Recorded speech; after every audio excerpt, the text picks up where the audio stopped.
હિંમતનગરમાં પુલવામા શહીદોને શ્રદ્ધાંજલિ સાથે પેરામિલિટરી સંગઠન દ્વારા જનજાગૃતિ કાઢવામાં આવી રેલી। પ્રાપ્ત માહિતી મુજબ સાબરકાંઠા જિલ્લાના હિંમતનગર ખાતે પુલવામા શહીદોને શ્રદ્ધાંજલિ આપવા માટે એક જનજાગૃતિ રેલીનું આયોજન કરવામાં આવ્યું હતું।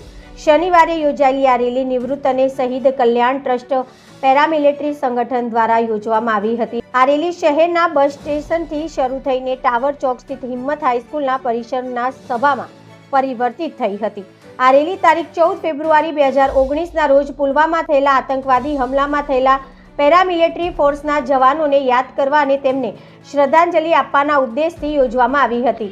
રેલી દરમિયાન દેશભક્તિ ગીતો અને નારા ગુંજી ઉઠ્યા હતા। રેલીના માર્ગ પર આવતા ડોક્ટર બાબા સાહેબ આંબેડકરની પ્રતિમા અને ટાવર ચોકમાં આવેલા સરદાર વલ્લભભાઈ પટેલની પ્રતિમાને ફૂલહાર પહેરાવી અર્પણ કરવામાં આવ્યા હતા। રેલીમાં સાબરકાંઠા સહિત અન્ય જિલ્લાઓમાંથી આવેલા પૂર્વ જવાનો અને તેમના પરિવારો મોટી સંખ્યામાં જોડાયા હતા। તેમને શહીદ જવાનોની તસવીરો હાથમાં રાખીને શ્રદ્ધાંજલિ અર્પણ કરી હતી। પેરામિલિટરી સંગઠન સભ્યો અને નિવૃત્ત આર્મી જવાનો પણ ઉપસ્થિત રહ્યા હતા। રિપોર્ટર જનક જાદવ, BN ન્યૂઝ ગુજરાતી, સાબરકાંઠા।